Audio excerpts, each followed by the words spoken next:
What's going on, everybody? Welcome to another sneaker review. Today we're going to be doing the Kobe 11s that dropped today, January 9th. We just got back from the gym. Let's get straight into the performance aspect of these. Tan, how you liking them? I'm pretty excited to do the shoe review on these. Let's go straight to the court feel on them. First and foremost, I've noticed that they have a translucent sole, which is actually known to have better traction than colored sole. They're kind of like a mix between the Kobe 10s and the Kobe 9s. You got the upper of the Kobe 9s kind of, and then you got the bottom of the Kobe 10s. You have this clear translucent sole. We were only in the gym for about a couple of hours, and after like our first game, we already noticed how much dust the bottom was picking up. These little nodules right here, the dust actually gets stuck in between. So long-term wise, this could be a possibility. You're always gonna be wiping the bottom of these Kobes, but it does grip to the floor really well. Like, that's the first thing that we actually noticed. As far as traction, I'm gonna have to go with a 8.5 out of 10, or maybe a 9. The traction for me would probably be 8 out of 10 as well. I just feel like the translucent sole really does stick to the floor. I mean, even though it was dusty, I still didn't feel like I lost traction,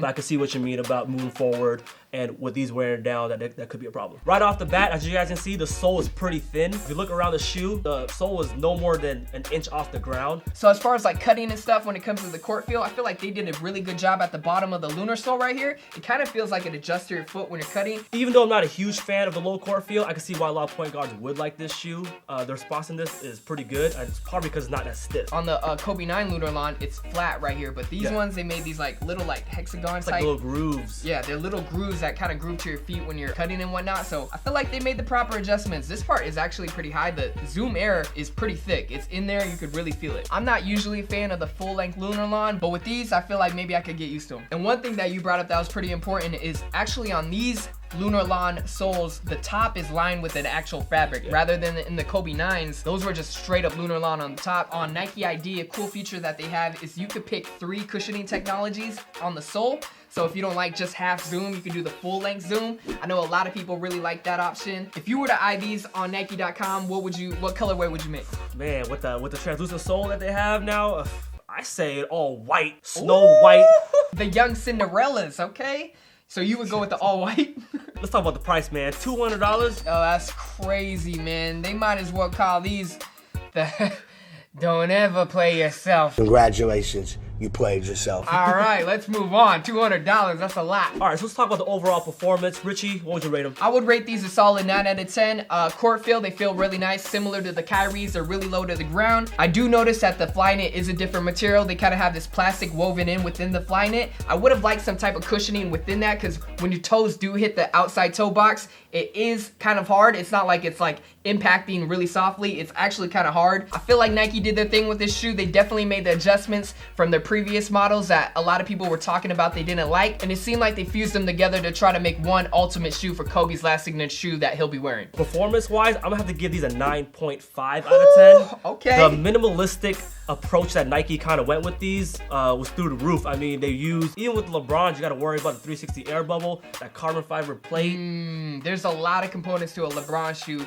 Opposed to these, when they're on your feet, it feels like not a lot is on your foot, which you always say you like when in a shoe, right? Yeah, man, I mean, hooping in these, they felt really broken into. There's a reason why I gave it a 9.5 out of 10. The comfort was there. My feet didn't hurt after I played a couple of games in them. Let's get straight into the looks. A lot of people had a lot of mixed emotions when it came to the aesthetics of the Kobe 11s. I was reading on Nike Talk before these came out, and a lot of people were saying that these do not feel like a complete finished shoe. A lot of people were thinking they were just like mock-ups or a promo shoe.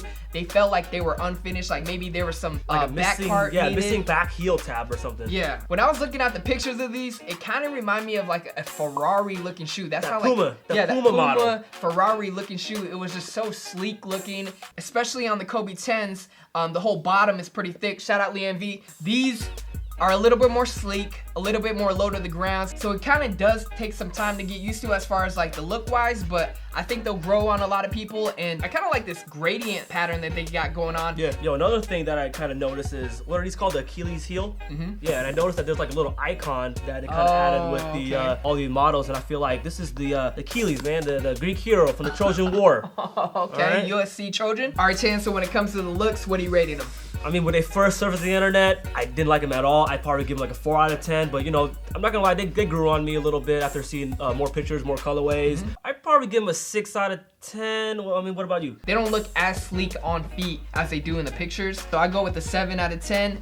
I'm waiting for more colorways. The more colorways will make them look better. Yeah, I agree. One thing that we didn't even mention is when you take out the sole, the whole bottom rubber piece right here is completely translucent. You can see my fingers right here. Yo, I really see a lot of NBA players writing little messages in the sole. So you rate them a 9.5 as far as performance.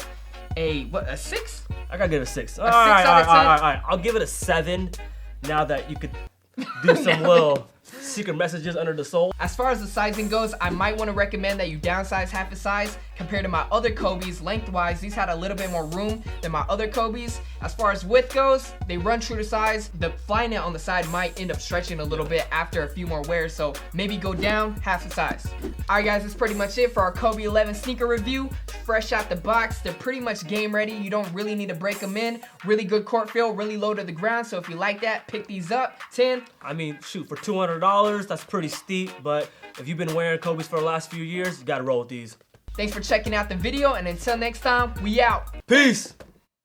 Alright guys, thanks for checking out that video. Make sure you watch this video. Also watch this video. Leave down in the comments below what you guys think of the Kobe 11s, if you plan on hooping in them. List some other shoes that you really recommend when it comes to sneakers and hooping in them. And that's pretty much it. And until next time, we out. Peace!